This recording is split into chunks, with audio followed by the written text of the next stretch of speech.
Welcome back, everyone, to Afrodo Reviews. And on this channel, I help you decide. Is that book worth reading over a second breakfast? Or does it deserve the fiery pits of Mount Doom? That's what we're here to decide. Today's book is One Last Stop by author Casey McQuiston and published on June 1st of 2021. The book is Casey McQuiston's second novel, at least as far as I could find, shortly after their publishing of Red, White, and Royal Blue. Another book that I not only reviewed on this channel, but reacted to the adaptation a couple days after it came out. Or I think it was like a week or two.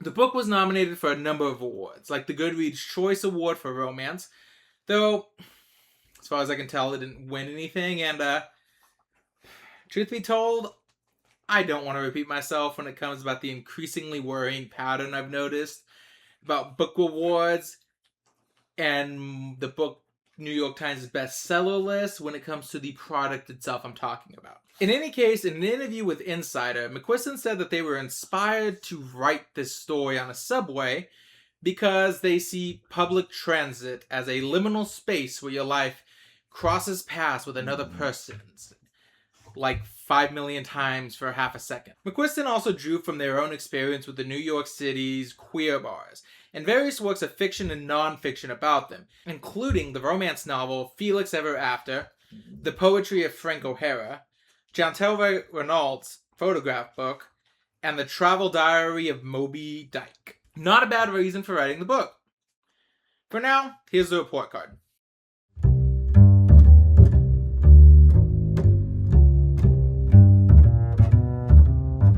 And let's move on to the cover. The cover was designed by Carrie Resnick and illustrated by Monique Alms. Much like the Red, White, and Royal Blue cover, there as in the singular there for McQuiston, this book features a more minimalistic style, though the faces don't delve into horror when you dare peer too long into the abyss. Honestly, even the fact that there's no real depth to the picture, making everything appear if it's on the same plane, it works really well considering the idea was meant to play off liminal spaces, as I mentioned before. I don't really have a lot of notes here on the cover, it's just a good cover. But what is this book about, I hear you ask? Well, the back of the book would have you believe. For a cynical 23-year-old August, moving to New York City is supposed to prove her right. That things like magic and cinematic love stories don't exist. And the only smart way to go through life is alone. She can't imagine how waiting tables at a 24-hour pancake diner, or moving in with too many weird roommates could possibly change that. There's certainly no chance of her subway commute being anything more than a daily trudge through boredom and electrical failures. But then, there's this gorgeous girl on the train. Jane. Dazzling. Charming. Mysterious. Impossible Jane. Jane with her rough edges and swoopy hair and soft smile, showing up in a leather jacket to save August's morning when she needs it most. August's subway crush becomes the best part of her day. But pretty soon she discovers there's one big problem. Jane doesn't just look like an old-school punk rocker.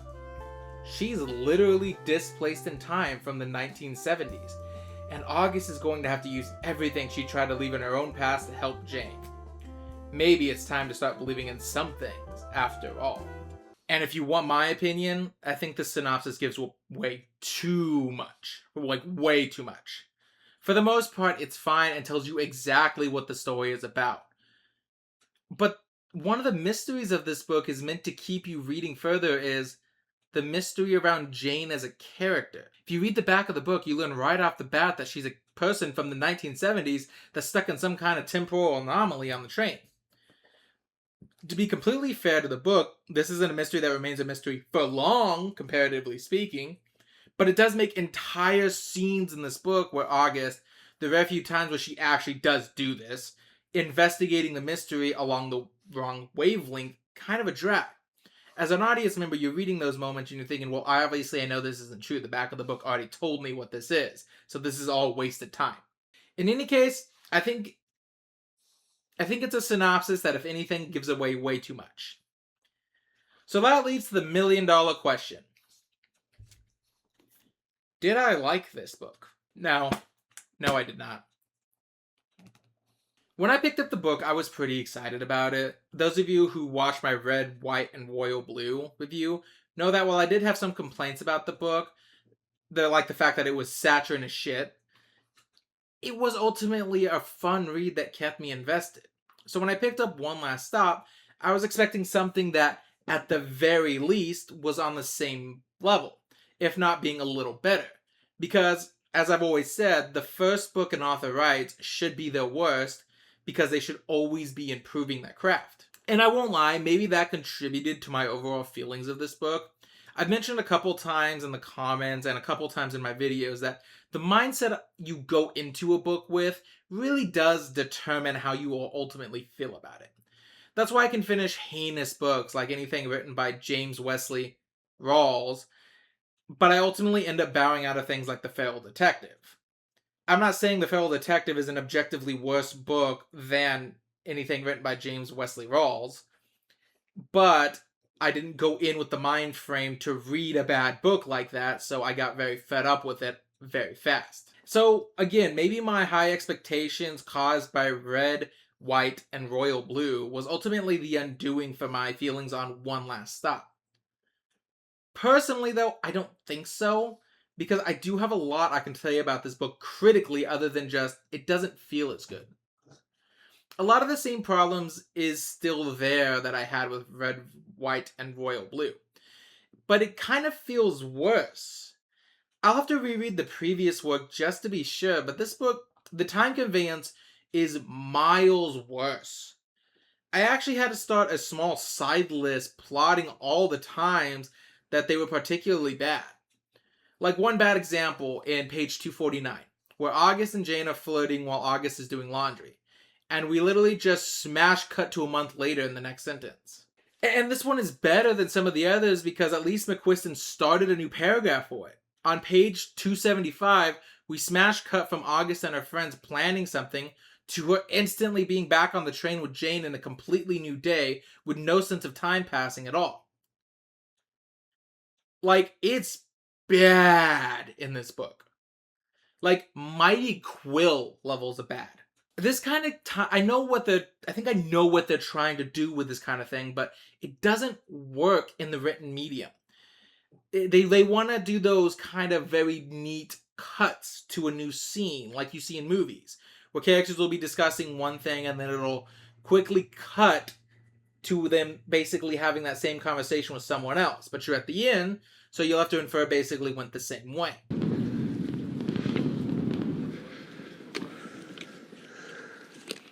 But with writing, it doesn't really work that way. A paragraph break is incredibly important to conveying to the reader a significant amount of time has passed, and allows us to adopt an approach like that, whereas this style just kind of keeps kicking me in the nuts and expecting me to keep up. And also, by that merit, the millennial talk in this book is way worse in red, white, and way worse than in red, white, and royal blue. In that book, the talk was occasional annoyance that made me roll my eyes, but here, holy fuck, is it bad. Look, I get that our main characters are actually millennials, but, I mean, come on. They have them using terms unironically that I don't think millennials ever used unironically. Or it's just written in the narrative and it's not what the characters are saying. For example, how an apartment ever had a security deposit to begin with is a joke, August says. The oven doesn't even go over 350. And it didn't go over 150 till I rewired it, Mila says. Wes, the four of them jolt like Scooby-Doo and the gang caught in the act. Or like on page 118. That is a style choice. August maneuvers her sweater over her head so that nobody can see what color her face is and talks through the wool. Even if she wanted me to be her girlfriend, I can't. We don't even know who she is. Figuring that out is way more important. So altruistic of you, Wes says, unwrapping his bagel. Oh, god damn it. They got my order wrong. How absolutely dare they? Criminal, Mila says. I go there every single morning and order the exact same thing and they still can't get my order right. The disrespect. We live in a society. What about page 137? It's fine. It's only that August used to love say anything before life intervened to make her hate everything. And Jane is the first person to ever make her feel like all Joan Cusack and Ian Sky. It's not a big deal that Jane's hand is the perfect size to brace against August's way, so that Jane looks at her and she can't look back because her heart's doing things big and loud, and that the rest of her can't barely hold the size and sound. She'll live. Now, I read that as it was intended to be. I guess I should go back real quick and say Jane is the first person to ever make her feel all Joan Cusack and Ian Sky. What person actually talks like that if they're being serious? Genuinely. What person talks like, oh, you make me feel like John Cusack and Ian Sky when I think about our time together? Whatever. Like I said, I read the whole thing, so it's say any. There's way too much of that in this. Again, I know that Casey McQuiston is probably actually younger than me. But the writing just like with Red, White, and Royal Blue, has the exact same energy as this. How do you do, fellow kids? But this also leans a bit more into something else I want to discuss. Now, I don't know if this is a symptom or a cause, but if anyone is familiar with AI writing, which I have unfortunately become very familiar with, you notice that AI has very specific patterns to how it tries to write. Now, to be clear, I'm not saying Casey McQuiston used AI to write this book at all, but I am saying that sections of her book give off such a vibe that they were written with AI that it kind of takes you out of the moment if you're at all familiar with it. I only started to mark them after page 250, and I got 4 examples with it. But one of my more notable ones is on page 336. Angel, there are a lot of things I'd like to do with you that can't be done on a train.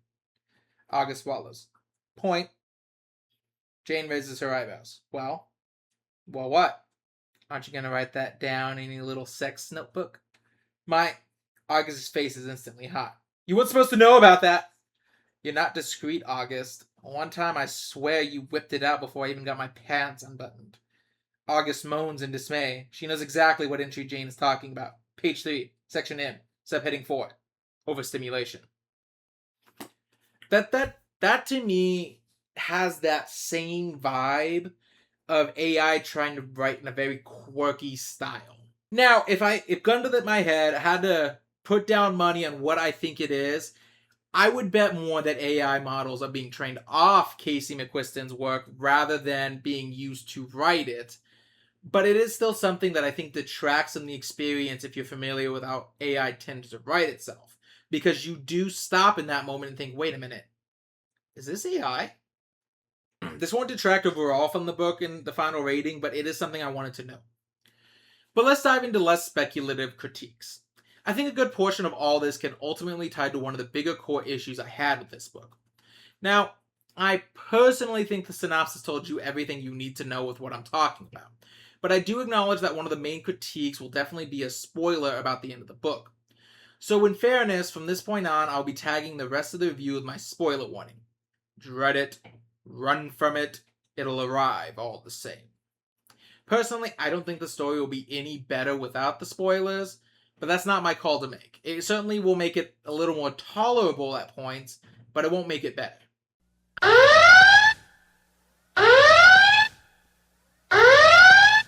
So, one of my biggest core issues I had with this book is the characters. Rom-coms are one of those things where you need to get the characters right, because both the romance and the comedy absolutely rely on the characters, whether you have to find them at least funny or likable. And to give McQuiston credit, I did like Jane and Wes very much. These are the only 2 characters I think I can say I like them without a major but behind it. Honestly, if anything, I'm a little pissed with how little focus Jane actually gets as a character. She's obviously supposed to be that dream girl that August drools all over for the majority of the book. Perfectly fitting to her personality that they're just basically meant to be together. I just wish that the book would have focused more on her as a character rather than the romantic goal of the story. Easily the best part about this book is page 291 to 297, where Jane finally feels the full weight of the fact that she's been trapped on the Q train for about 45 years, and realizing that to the outside world, to her friends, to her family, to anyone that she ever knew, she has effectively been dead. How much that begins to weigh on her, the pain it's causing, all the life experiences she'll never get to experience with those people anymore. If more of the story had been this, I would have easily loved this book. But the problem is, the story isn't about Jane's struggle with culture shock and the lost time. It's about her being the romantic goal of August. So this whole rant isn't even about Jane as a character, but it's rather a way to force the third act breakup so we can have a dozen pages where August just mopes around before the two eventually get back together and ultimately brave the challenge of the final act. And unfortunately, you know what? I'll talk about that a little bit later. I'll focus right now on my character critique. But to give Jane a little leeway on that, none of the characters are really all that consistent. I did not like Mila. And clearly, McQuiston was expecting me to see her as this sage of wisdom for August to rely on. She's the mom who holds the group together. Her entire role in the story seems to be to tell August what to do, even when the story itself doesn't need her to do that. Mila functions both as a judgmental character who has her own views on how things work, and that's the only way it works, while also serving as the person who spells everything out for the audience. Which doesn't even make sense because her boyfriend Nico should have been the one to fill that role, considering they're dealing with a temporal anomaly, and Nico's, an actual fucking psychic whose expertise on why Jane should be trapped outside of time would make far more sense than Mila, an art person who knows engineering, to know. One of my biggest issues with Mila as a character is there's one time where she's just pressing August to go after Jane and confess her feelings of how much she loves her. But at the end of the day, I kind of made a note that they don't need to. At this point in the story, they had confessed their love in a way that was uniquely them, that didn't require them to come and be like, "Oh, my love, how I so adore you. I wish we could be together forever." They both basically said that. They were talking about if Jane got sent back to the past rather than staying here in the present. And August says that the first thing she'd do if Jane gets left here in the present is she would take Jane home with her. And Jane outright says that if she got sent back to the past, any girl that she ends up dating or marrying will have to settle for the fact of being not the girl she loved. Because August is the girl she loved. You didn't need the characters to come out and just say, "Yes, I love you with everything." They said it in this moment. But the narrative treats what Mila is saying as completely true, which makes her come off more judgmental, in my opinion.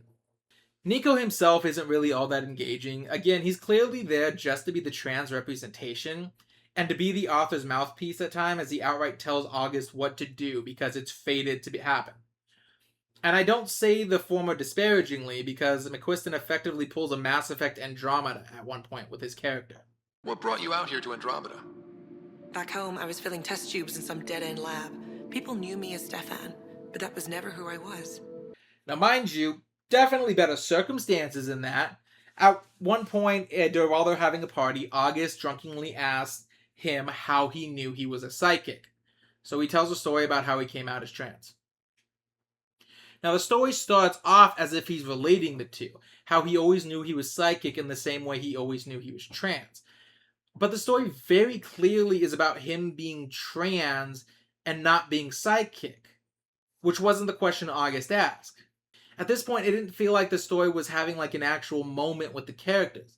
It feels like the story is stopping, like saying, hey, look me in the eye. Look at me in the eye. He's trans, okay? Okay? He's trans. Don't forget it. That's what this scene reads like to me. But speaking of August, she's not good. Character-wise, she's a confusing mess. So at the start, as I read on the back, she's supposed to be this fish out of the water in New York City who came from New Orleans after breaking off from her mom.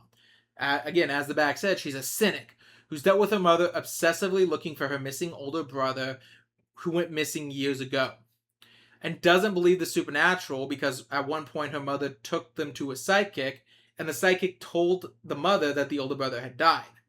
And the mother was so vehemently against that her mother dragged her out of the sidekick and told her, this is why we never listen to them. We learn that she has a lot of skills as a detective and can be a regular menace, but wants to leave that world behind. And the story proceeds to violate this basic setup in every possible way. The first is August is a terrible detective. At no point do we see her ever investigate the mystery behind Jane in any meaningful way. At no point does it ever feel like August is using her years of experience to close any kind of threads or make any kind of connections on Jane, and relies entirely on luck and being handed everything on a silver platter. She discovers that Jane worked at the place she works at now when it first opened. And you would think, oh, well, when looking into Jane, obviously the proper action would be go to Jerry the cook, because he's been there since the opening as well. And you know what? To give her credit, she does. 40 pages later, after approaching the mystery from a completely absurd angle that makes no sense from her character that has been established thus far. Get into this later. Okay, well, after finding out that Jerry claims not to know who Jane is due to his alcoholism at the time, which becomes even more annoying when we find out that no, he's just flat out lying about that and remembers exactly who Jane was, you'd think that she'd approach it from different angles. Right, so maybe she can't get a hold of Billy, the owner of Billy's House of Pancakes. But there are angles she can approach from, like Jane started working at the place in the 1970s, before computer files were super common, and we know there's a boarded off office in Billy's, right? So you think, oh, well, that'd be a great place to start, and you would actually lend some weight to the reveal that Jane's real name is BU, and Jane is a nickname, because it could create this confusion where I can't find anything on Jane's suit. She doesn't exist in their files. Well, August does break into the office on page 251. More than halfway through the book and like 100 pages after she asked Jerry about it. Where August does some of the most basic detective work that can possibly be managed. Like, I mean that very disparagingly. It's the most basic shit. Like, the story keeps telling me she's this Nancy Drew level detective. It doesn't do anything to actually earn that reputation for August. Because, again, she's handed all her answers on a silver platter. Either Mila tells her or Jane tells her. Or, by crazy coincidence, there's a flood in Billy's and he breaks into the office to see the little thing she made. And it's like, oh my god, fine, I'll tell you about her. I remember everything about her. And like literally the most detective thing she does in this book is she makes a corkboard. But don't worry, they want to show you she's not actually crazy, because even though she made a corkboard, she doesn't use any of the strings. That separates her from being crazy, right? She never does anything like, after finding out that Jane lived in the same area she currently did, asking around at the older neighbors to see if they remember her. She never backtraces any of the stories that Jane tells. In fact, the revelation that Jane was a hitchhiker in the early 1970s is supposed to be this major revelation that August is sure is going to help her backtrace. Never followed up on, by the way, but yeah, so unique. California girl from the 1970s hitchhiking. I'm sure August will have a ton of leads to follow that way. I think we're supposed to assume that a lot of the starters of the paragraph is meant to be August's investigation into Jane throughout the years, where most of them will start with a Craigslist ad or a newspaper clipping or something like that, talking about different points in time, and you see Jane either in the background or the cause of this post, showing the impact of the years she's had on the Q train. Most of the time, again, misconnection posting on Craigslist, as the narrative is sure to remind you over and over again how Jane is this uber fuckable lesbian everybody wants. But why am I meant to assume that? These start showing up before August even knows Jane is from the 1970s. So there's no reasonable reason to conclude that these are August's investigation over just being fun little world building to show us how long Jane has been on the tracks and the effect she's had. Heck, if it is, it also makes August look bad because it shows that she went from the most obscure levels of investigation, checking Yelp and Craigslist, before she did something as basic as going to Jane's place of employment and asking if she worked there.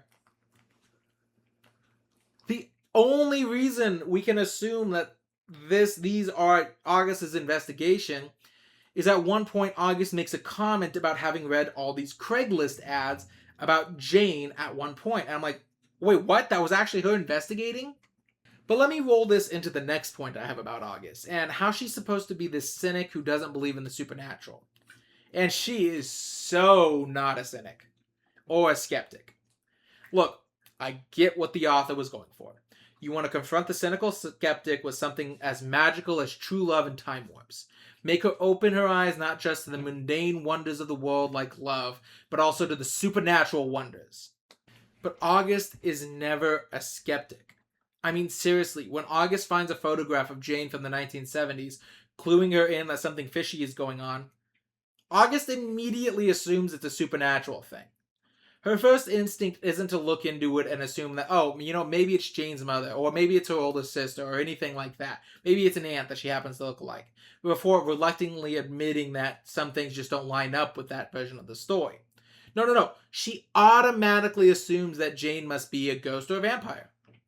And thus, yeah, let's go to the psychic. That's the only possible solution to go here. Let's not do any other investigation. Let's go straight to the psychic. And she never questions that doesn't make any sense. Which leads to another issue I have with this book altogether, is that everyone who finds out Jane is a woman trapped in time on the train just doesn't question it. Like, literally not a single person in this book says that doesn't make any sense. Are you guys pulling my leg? Probably because I started the apocalypse. The apocalypse. Yeah, that's right.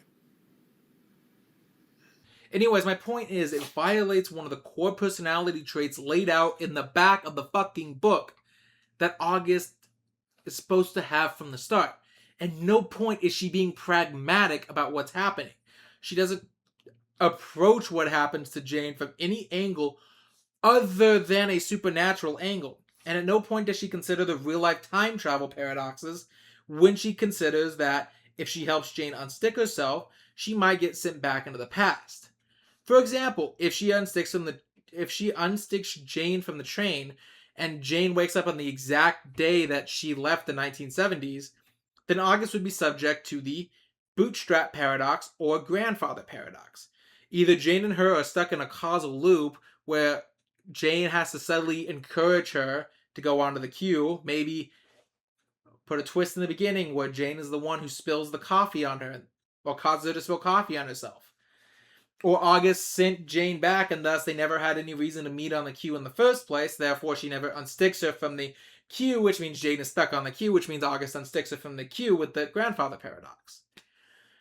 Why make August a skeptic if you were never, ever, ever going to play in it?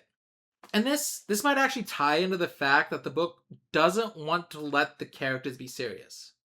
This is actually something really small that just drove me insane, because no one in this book actually tries to take anything seriously, even when the situation calls for it. Like, every serious moment has at least one side character in the background making quip to diffuse the tension and not letting anything build. Which is baffling, because some of the best parts of the book is when the author lets the characters be serious. Again, the scene where Jane breaks down because she's realizing that everyone she knew and loved in her time has passed away, or thought she's been dead for 40 years. I stand by my comment. Best part of the book. Because the character was actually allowed to feel something without someone in the background saying stupid shit like, slay, go queen, pop off. Seriously, for me, it came to a head in 305 when August is trying to piece together for her flatmates the order of events she knows, and determining a plan of how to help Jane. And her flatmates are just not taking the situation seriously at all. To be fair, neither is she. But this was the point where I had to put it in my notes that, are you guys fucking serious? Take it seriously for 5 seconds. Okay, so, she nudges her glasses up her nose with the tip of a dry eraser marker. Here's what we know. Tell us what we know, August.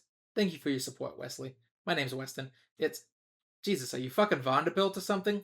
Focus, August. Right, okay. We know Jane was on the tracks during the citywide power surge that caused the 1977 blackout. So my theory, the burst of power on the already super powerful electrified rail created some kind of crack in time that she slipped through. And now she's tethered to the electricity of the whales. Come on, Doctor Who, West says. Mila thinks that if we can recreate the event, we can break her out of the time slip. All we have to do is figure out a way to recreate the conditions of the 77 blackout. Don't you think that's kind of a dick move, Wes asks? I mean, even if we could somehow find a way to do it, which we can't, the blackout was like universally considered a bad thing. We'd be throwing the whole city into purge territory. You're right. We have to find a way to target only Jane's line, which is where this comes in. She jabs a marker at a photo stuck at the top right of the corner. The New York City Transit Power Control Center, located in Manhattan on West 53rd Street.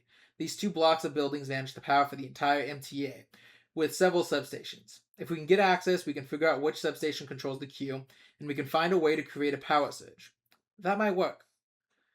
Loving this TED Talk, Wes says. Unsure how exactly to handle the if. As if on cue, the familiar jingle of Mila's 5 million keychains as she unlocks the door. Hey, we brought leftovers if you... Oh my god! Mila stops halfway into the door, Nick colliding with her back. You started without me?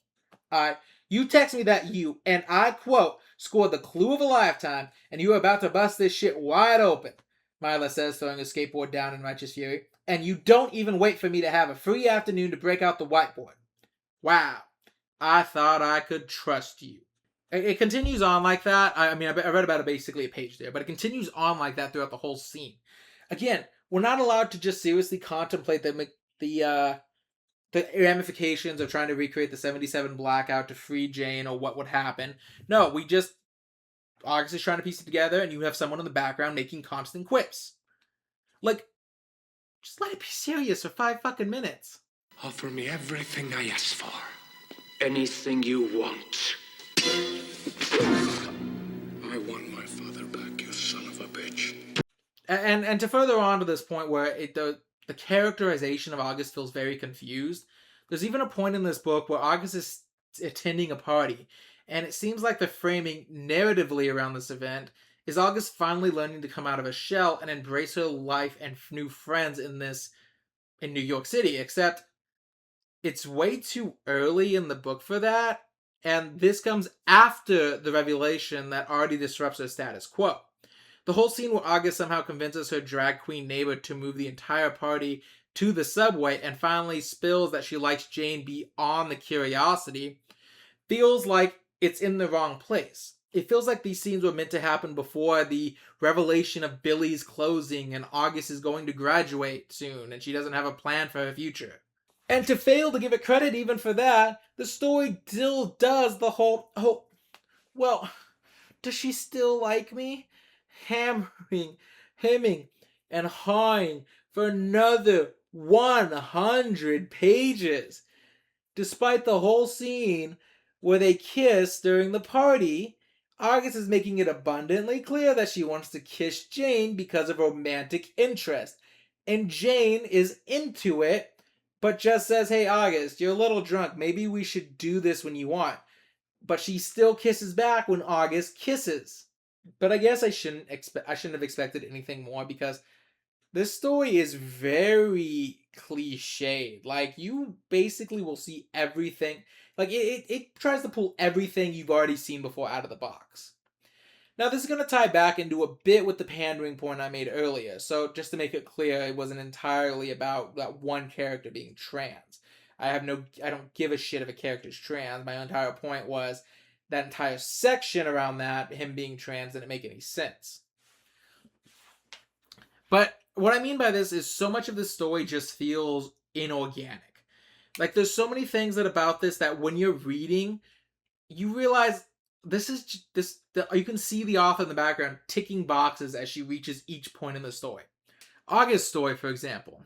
Now, obviously, the major thing about August is that she's going to be in a romance with a much more confident, cool character who forces her to confront her past due to the skills that she's learned in it to help that person. In theory.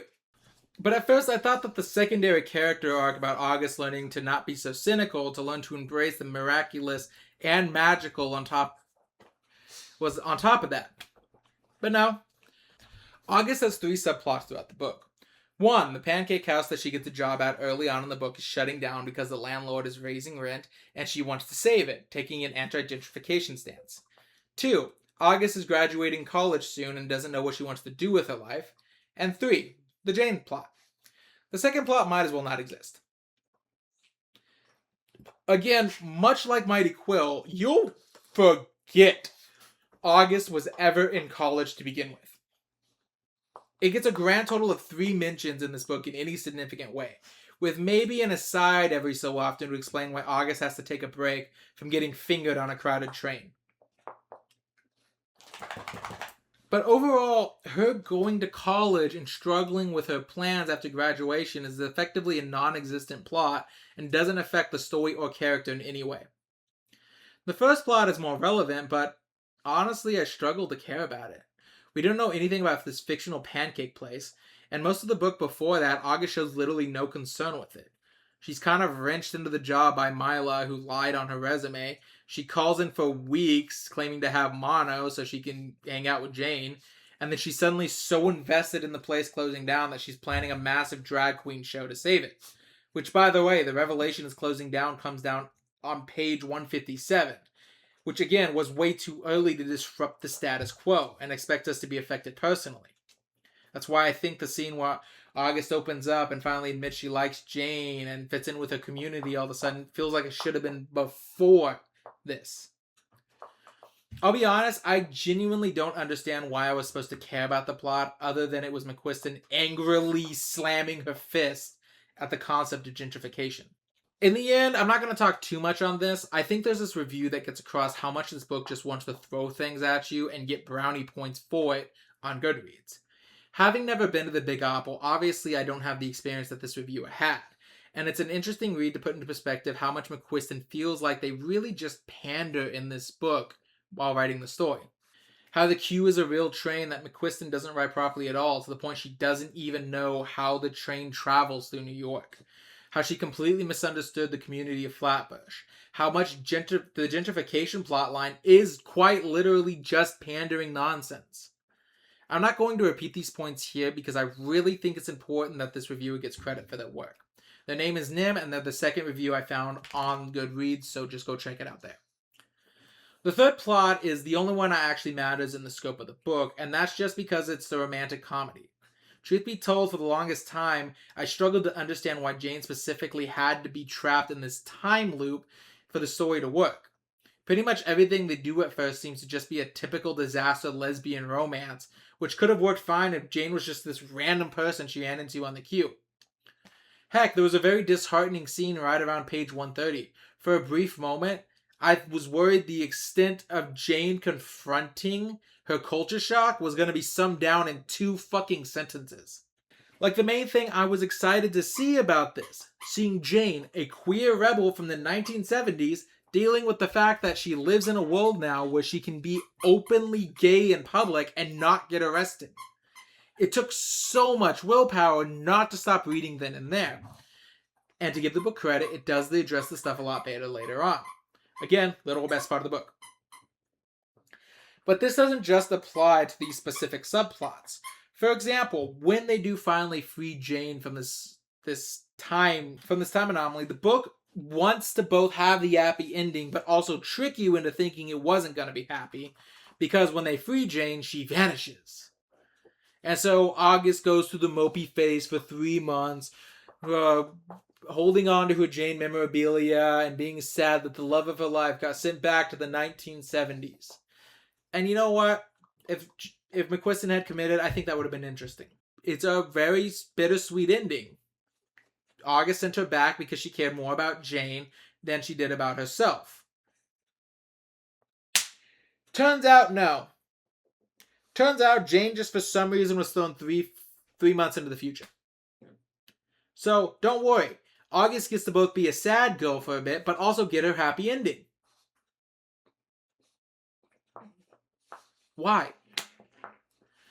Now, personally, I think the best way that the story could have handled this, I should say, the way I would have put this into the story, is I would have had right at the point where they committed the action, just cut.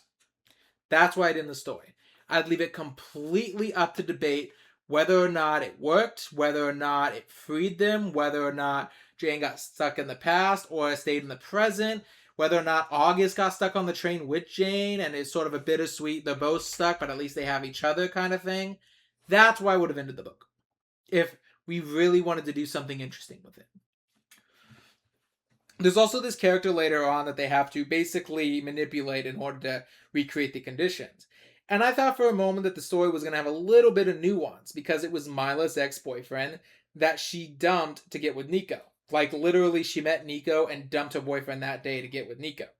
So I thought there was going to be an interesting thing where we see Mila is not this perfect person and she has some flaws. But don't worry, Mila can't not be perfect. It turns out that it's weird. The only straight guy in this book, and the book goes out of its way to show what a horrible person he is. Like, none of that was necessary for the scene. It just wants you to not feel bad about how they're taking advantage of him. Like, oh, don't worry. You thought it was bad. He drives a Tesla. And he talks about how paying rent is sticking it to the man. Not paying rent is sticking it to the man and that kind of shit. And it's just, all in all, I just don't think this book is anywhere near the levels of the standard that the red, white, and royal blue set for me. I went in expecting something that was at least fun, but mostly just got a 400-page headache that kept teasing me with cool ideas, but then never exploring it as anything more than a romantic comedy that wasn't interested in exploring anything. But it was only concerned with the characters, but not so concerned it gives them character arcs, that kind of thing. All in all, I'd give this book a 5 out of 10 at best. At the end of the day, this book was just a very disappointing read.